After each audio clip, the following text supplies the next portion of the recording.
à tous et bienvenue dans Grand Format. Ce soir, on vous propose une émission consacrée au tourisme sous toutes ses formes, avec d'abord le tourisme saharien, puisque c'est la saison. Nous verrons ensuite le tourisme culturel avec la visite de la Casbah et du musée de France Fanon, pour finir avec le tourisme d'affaires. Et on commence par cette virée dans la région de la Saoura, entre les qsours de Bni Abbas et de Béchar. Beaucoup de touristes s'y trouvent actuellement, attirés par les paysages, certes, mais pas seulement. Les nombreuses maisons d'hôtes qui s'y trouvent offrent aux visiteurs une immersion dans la vie quotidienne des autochtones. Et quoi de mieux pour faire un voyage authentique? Yasmine Chouir nous y emmène.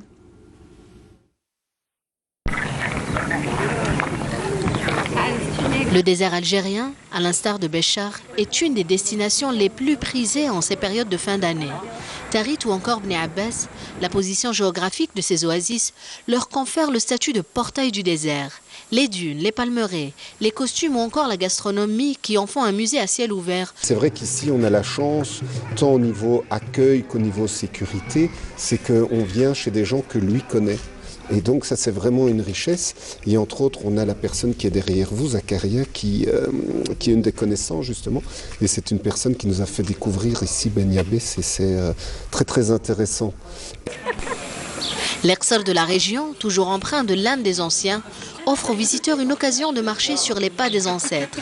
Imaginez quel était leur quotidien entre les dédales des ruelles en terre rouge.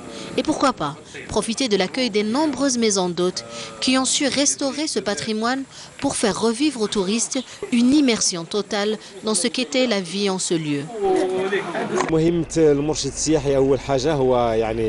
هو نجمو نقولوا هو الممثل نتاع هذيك البلاد لانه سفير هذيك البلاد امام المجموعه نتاع السواح اللي يزوروا البلاد. On peut dire qu'un guide touristique représente sa région. Il est un peu comme un ambassadeur pour sa ville vis-à-vis des touristes. Il doit pour cela être digne de sa mission et être au fait de toutes les richesses du site, connaître le patrimoine culturel, historique et naturel.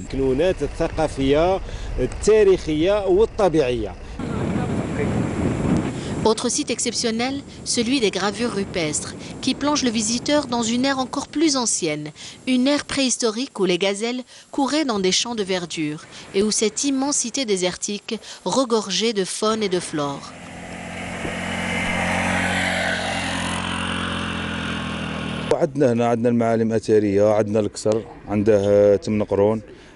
Nous avons des sites historiques, le Qsar par exemple a plus de 8000 ans. Nous avons les gravures rupestres, nous avons aussi en parallèle des services et des activités touristiques, que cela soit avec des touristes étrangers ou des locaux. Nous avons des tentes et nous organisons des soirées avec de la musique traditionnelle.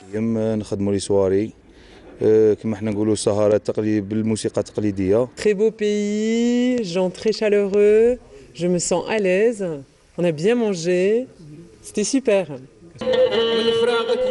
On pourrait croire que les journées dans le désert se finissent avec le coucher d'un soleil qui, après avoir réchauffé les cœurs, s'en va se reposer derrière une dune. Mais ce serait mal connaître le Sahara et son ambiance nocturne, car la nuit se réveille un autre monde, celui des chants mystiques au clair de lune.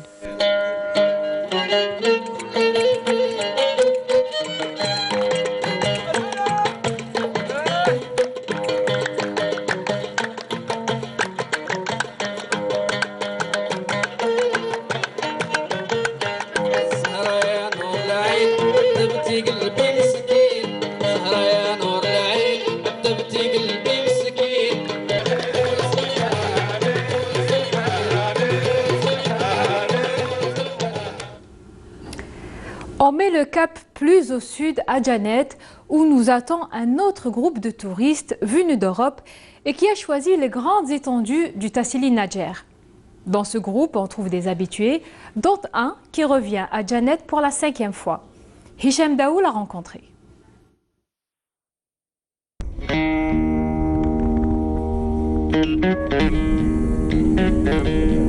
Le Tassili Nadjer renoue avec ses intenses activités touristiques. Grâce à son aspect paysager des plus pittoresques dû à la configuration géologique de son Sahara, auquel se greffe un fabuleux patrimoine archéologique. Le Tassili reste une destination des plus prisées. On vient d'Autriche, on a avec un groupe ici C'est déjà la 5e fois ici, cette région de Janet. C'est magnifique ici. Oui, c'est une très belle région, celle de Janet bien sûr. On est là pour 2 semaines dans la région de Janet et au Tassili, à Tadarart. Par plaisir que j'amène des amis, des relations et essayer de leur faire découvrir ce que j'estime être un des plus beaux déserts du monde. Quand là, Jerry m'a proposé, quand j'en parlais en Belgique ou en France, on m'a dit « Ah, t'es folle !» Donc un tout petit a priori, mais il m'a tellement parlé de ça que ça, quand on a envie d'y aller et quand quelqu'un vous le présente comme ça, c'est merveilleux. Et on n'est pas, moi je ne suis pas déçue du tout, au contraire. Notre communauté établie à l'étranger reste également attirée par le Tassili.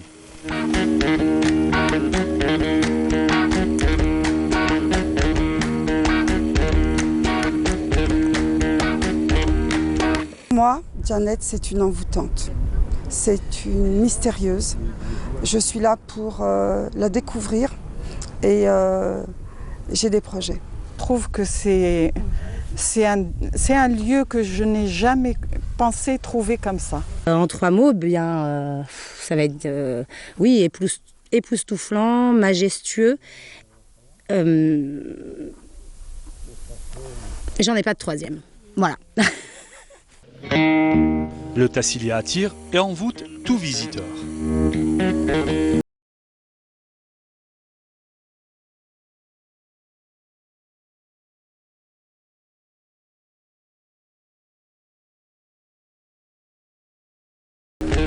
J'ai déjà fait ce tour il y a 19 ans.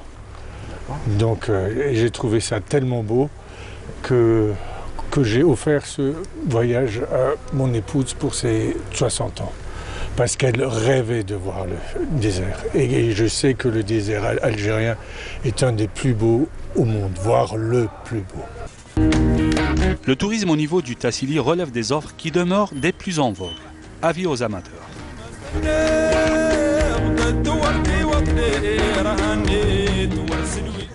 La Kasbah est un lieu incontournable pour les touristes étrangers de passage à Alger. Mais aujourd'hui, ce sont les Algériens qui s'intéressent de plus en plus à cette citadelle qu'ils pensaient si bien connaître. Avec Kenza, guide touristique, ils découvrent la Kasbah entre histoire et patrimoine. Bouchra Bouali les a accompagnés lors d'une visite. Nous avons là le palais d'été du Dey et là... Au pied du palais du Dey, en pleine restauration, Kenza, notre guide touristique, nous raconte une partie de l'histoire de la Kasbah. Cette ville millénaire, classée patrimoine mondial de l'humanité depuis 1992. Tantôt fascinante, tantôt redoutable, El Mahroussa, ou la bien gardée, ne laisse pas indifférent. Pour beaucoup, parcourir les dédales de la Kasbah, c'est pénétrer un autre monde plein de découvertes. C'est pas ma première fois à la Kasbah, c'est la première fois avec un guide. Et j'ai toujours cette sensation d'immersion quand je suis à la Kasbah. Et on parle beaucoup de nouvelles villes, de smart cities et tout ça. On dépense beaucoup d'argent pour ce qui est nouveau. Et à côté, on a ce patrimoine qui est magnifique et on n'y prête pas beaucoup d'attention. C'est ma 2e visite à la Kasbah, toujours avec Kenza, notre guide. Et voilà, à chaque fois on découvre c'est-à-dire de nouveaux endroits, de nouvelles choses, de nouvelles histoires, si vous voulez. Et cette fois, on a pris un autre circuit, ce qui nous a permis aussi de découvrir, c'est-à-dire beaucoup plus. عجبتنا بزاف هاد لا فيزيت تعرفنا على القصبة ما كناش نعرفوها مليح ومن بعد كي درنا هاد لا فيزيت حكاتنا عليها كنزة وعرفنا عليها بزاف حوايج. Dans cette promenade au cœur de la Haute-Kasbah, les visiteurs vont à la rencontre d'artisans. Ils peuvent également admirer la magnifique baie d'Alger. Quelques ruelles plus loin, les visiteurs peuvent s'immerger dans l'histoire à travers par exemple cette maison où Ali Lapointe, Hassiba Ben Bouali, Mahmoud Bouhamdi et le petit Omar furent assassinés après que les parachutistes français aient dynamité leur cache. C'était très intéressant, très enrichissant On a appris beaucoup de choses. Donc la vie des martyrs, comment ils sont morts, etc. Donc les fontaines, l'histoire d'Alger en elle-même. Bien qu'elle soit guide depuis 2009, cela fait seulement 2 ans que Kenza s'est lancée dans l'aventure Djaoula Assemiya. J'ai créé l'aventure Djaoula Assemiya sur Facebook. Je me suis dit, on ne connaît pas notre patrimoine, on ne connaît pas notre histoire. Alors je me suis dit, ce serait une bonne idée de faire connaître notre histoire. Parce que pourquoi uniquement les étrangers auraient le droit de connaître notre histoire, notre pays? À l'instar de Kenza, de plus en plus de guides proposent de faire découvrir la Casbah aux Algériens, qui manifestent un intérêt grandissant pour cette ville historique qui continue de résister aux assauts du temps. Pour notre prochaine visite, il faudra vous équiper d'un masque et d'un tuba, car on plonge dans les eaux de l'Hamdaniya à Tipaza, où des recherches ont permis de découvrir des vestiges archéologiques immergés qui datent de la période ottomane. Ces sites ont été découverts lors des travaux de réalisation du nouveau port commercial de Cherchel. Les détails avec Amal Messaïd. Ce que vous voyez ici, ce sont les 23 canons situés dans les fonds marins de Cherchel, répertoriés par les chercheurs du CNRA. Nous sommes à Al-Hamdaniya, dans la wilaya de Tipaza, là où une opération de fouille archéologique a été lancée le 29 octobre dernier par le Centre national de recherche en archéologie.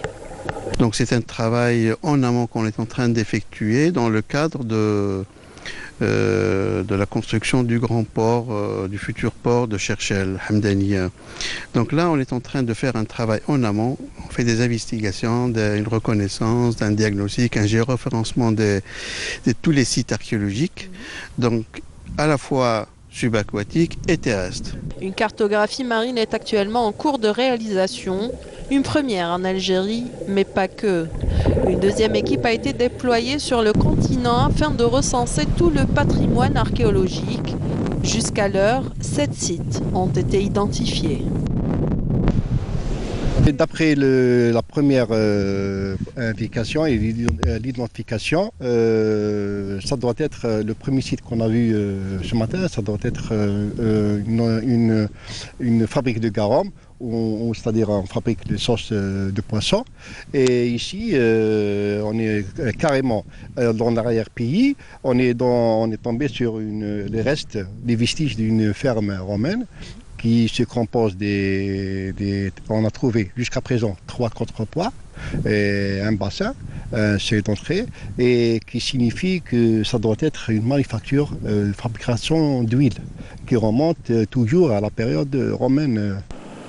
Mais avec la future réalisation du port d'Al-Hamdaniya, qu'adviendra-t-il du patrimoine découvert? Donc maintenant, soit une intégration directe de ces vestiges dans le projet lui-même, comme le cas ailleurs, ça s'est déjà fait, soit de déplacer carrément, s'il y a une menace sur ces vestiges, éventuellement il y a une possibilité de déplacer dans une zone sécurisée en dehors de l'emprise du port. Il faut préparer tout le terrain et c'est-à-dire le logistique et les moyens pour transférer un éventuel transfert de ces canons-là d'un milieu marin, qui sont c'est-à-dire immergés depuis presque 3 siècles, et de les faire sortir, il faut c'est-à-dire prendre toutes les mesures nécessaires afin de préserver ces canons-là.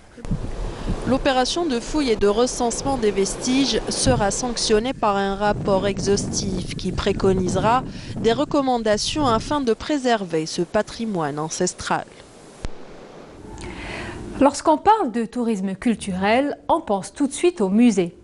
L'association Les Amis de France Fanon, composée des compagnons du militant anticolonialiste, ont décidé de transformer sa maison de Blida en musée pour mettre en avant sa pensée et son œuvre pour que la nouvelle génération découvre ce grand personnage.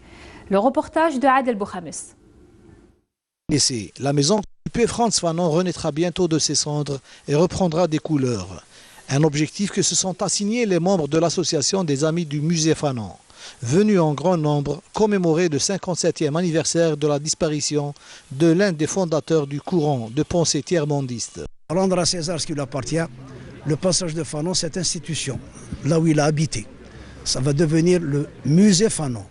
Et là, cette association, les Amis du musée Fanon, هي اللي كيما قال إن شاء الله الرحمن الرحيم بالعمل نتاعنا في المستقبل بإذن الله لازم نعرفوا واش هو فانون، واش خدم فانون لهذه البلاد هذه، لا في القطاع في الطب نتاعو والا كما قال en tant que révolutionnaire, en tant que philosophe, en tant que écrivain, en tant que sociologue, en tant que psychologue, tout son passage Allah يبارك. Je pense que Fanon aurait été très heureux de voir l'intérêt que lui accordent tous ces jeunes, un intérêt à sa pensée, à sa lutte et à sa personnalité. Cela témoigne de la continuité de la pensée de Frantz Fanon. À nous de collecter aujourd'hui tout le legs de ce militant de la cause algérienne, chose qu'il ne faut pas oublier. Il a choisi d'être algérien. Ami Mokhtar et Ami Djilali, deux anciens infirmiers de l'hôpital psychiatrique de Blida, qui se souviennent encore et toujours de celui qui a révolutionné la prise en charge des malades souffrant de troubles psychiatriques. À sa venue, Frantz Fanon devait s'occuper de 3 services au niveau de cet hôpital. Il a réussi à instaurer une nouvelle ligne de conduite. Il nous a formés en tant qu'infirmiers alors qu'il n'y avait pas d'école paramédicale à cette époque. Il nous disait que c'est un travail de groupe et qu'on devait tous s'aider pour assurer une meilleure prise en charge de ces malades. Il organisait des réunions de psychothérapie collective durant lesquelles les malades pouvaient s'exprimer, alors qu'avant sa venue, ils avaient toujours les mains ligotées. Il était contre. Il nous disait « Laissez-moi concevoir mon service selon ma vision ». Il a même réussi 3 mois après sa venue à leur faire pratiquer du sport à travers la création des équipes de football, chose qui n'existait pas avant. 100% algérien. Tout ce qui était français ou là, qu'un contre, par principe, qu'un contre. C'est un révolutionnaire 100%. Il a fait du bien à l'hôpital dans tous les domaines. Il a créé une mosquée. Rendre hommage à cette personnalité historique, c'est aussi perpétuer sa mémoire par un musée portant son nom et en faire un lieu de rencontre pour les nouvelles générations adeptes de la pensée Frantz Fanon. Si vous êtes de passage à Béjaïa, faites un tour par Touja pour visiter le musée de l'eau. Ce musée, réalisé par les autorités locales, retrace l'histoire de l'exploitation de cette source d'eau durant la période romaine, depuis son acheminement du site antique de Tiklet jusqu'à la ville de Béjaïa. Le reportage de Badia Amarni. Touja à Béjaïa tient sa notoriété du savoir-faire millénaire dans le domaine de l'eau. Un savoir-faire qui a poussé les autorités locales à ouvrir un musée de l'eau dans la région où beaucoup de visiteurs se rendent. Ce qui a été à l'origine de ce musée de l'eau, c'est l'aqueduc d'Ifrane, l'aqueduc romain qui a été construit au IIe siècle. C'est le monument le plus important de la wilaya de Béjaïa. Pourquoi ? Parce que nous avons des informations sur la manière dont la conduite a été construite. Jusqu'à présent, les Romains, on ne sait pas comment les Romains calculaient à l'époque, et aujourd'hui, grâce au témoignage qu'a laissé l'ingénieur Nonus Datus et à tous les relevés, on a des informations. Il y a donc l'aqueduc de Saldae, et il y a également l'usage de l'eau à Touja qui est également très important. Le musée de l'eau est un ensemble à caractère historique, culturel, scientifique et pédagogique composé d'un espace d'exposition, des vestiges anciens, entre autres. Il y a ici un savoir-faire lié à l'eau qui consiste donc à l'utilisation des moulins à eau comme source d'énergie, n'est-ce pas, et la manière dont l'eau est répartie entre les habitations, les moulins à eau, les jardins, etc. Donc c'est tout ça qui a été à l'origine, au début, d'un programme qui s'appelle ONG2, donc un programme européen, c'est-à-dire la maison de l'eau. Parce que le concept de musée de l'eau est beaucoup plus large. C'est-à-dire il y a la maison de l'eau ici, mais il y a également un certain nombre de structures liées à l'eau. Vous avez vu donc les cascades, il y a la petite source ludique, il y a le chemin des moulins et il y a la route de l'eau.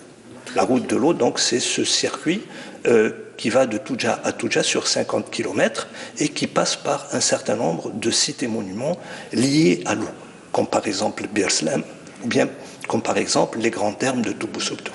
Touja est un endroit paisible où la quiétude est au rendez-vous. Cette région a du potentiel et aspire à développer son tourisme local. Sa belle nature, son aqueduc, ses cascades et ses sources d'eau intarissables attirent de plus en plus de curieux. Un endroit qui mérite de faire le détour. Après l'inauguration du musée de l'eau par la marraine Jamila Bouhired, c'était en 2010. Depuis ce jour-là, la gestion du musée a été gérée par l'association GIHIMAB. Donc il y a un travail qui a commencé par le bénévolat. Et par la suite, nous avons eu des partenaires avec l'APC de Touja. Et cette année, nous avons un nouveau partenaire depuis la visite du ministre à l'occasion toujours de la Journée mondiale de l'eau en 2016 par le ministre des Ressources en eau. Donc il y a eu cette déclaration solennelle et officielle pour que le musée de l'eau va dépendre de l'Agir. Il sera versé à l'Agir. Donc le poème qui dit à la défense de l'eau à la période coloniale. Le poème sur les femmes sur l'eau des femmes de Touja. Donc أيام حديث كانت عين سارة أمشي استنيتي القندالي إميديوسا ابن عاشور هزيغ فيه الصغلي سرايا. تسيت مفتوغات ديال الرياش ولا شاس ديون نغوراف صايت مانا ديكش من سين دوين الرياش النعمه اللي غتطرد داخل ندلو نروح نري غوراف اتسي الزادون ادي تروح غير داي دوران تيمي قرن تسير ثوامان. La répartition de l'eau à Touja, notamment la route de l'eau, fait actuellement l'objet d'une reconstitution. Et on termine notre magazine par le tourisme d'affaires. Direction El Oued, une wilaya frontalière avec la Tunisie. Une proximité qui attire de nombreux Tunisiens qui viennent faire leurs courses dans les magasins de la ville. Chaque jour, ce sont plus de 400 voitures qui traversent la frontière pour se rendre à El Oued, comme a pu le constater Naïma Loualish. Ville frontalière avec la Tunisie, Oued Souf est devenu un véritable havre commerçant pour les centaines de Tunisiens qui s'y déplacent au quotidien pour s'approvisionner en denrées de tout genre. Les 400 voitures qui y pénètrent sont très visibles, surtout au marché où les Tunisiens achètent tout, absolument tout, à des taux records de 80% moins chers que chez eux. Je viens une fois par mois, j'achète un peu de tout, des aliments, du linge.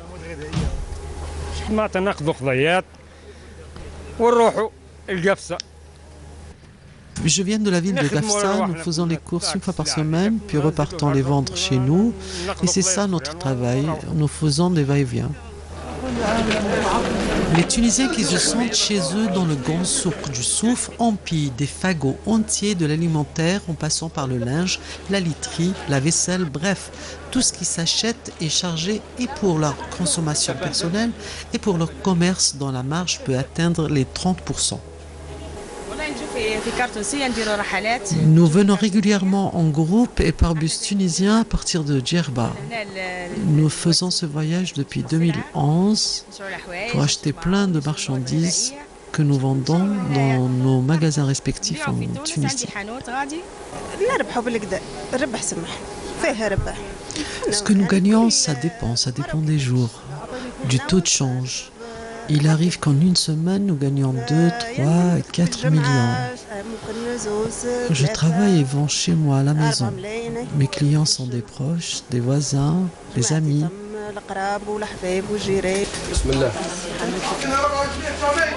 Entretenant de très bonnes relations avec les clients tunisiens, les commerçants du Souf avouent qu'ils tournent à 80% grâce à leurs voisins fidèles et potentiels acheteurs. Nous travaillons beaucoup avec les Tunisiens. Une cinquantaine d'entre eux me visitent tous les jours que Dieu fait. Nous avons de très bonnes relations avec eux. Sans les Tunisiens, nous commerçons, nous fermons boutique. Le gros du commerce est avec eux. El Oued, c'est comme si vous étiez en Tunisie. On aimerait bien qu'il y ait davantage de facilité pour la circulation et les échanges des gens et de la marchandise. Échange antique, le commerce permanent et fraternel entre l'Algérie et la Tunisie a encore de beaux jours devant lui. Grand format, c'est terminé pour ce soir. Merci à vous de l'avoir suivi. On vous donne rendez-vous la semaine prochaine, même jour, même heure. Et d'ici là, prenez bien soin de vous. Au revoir.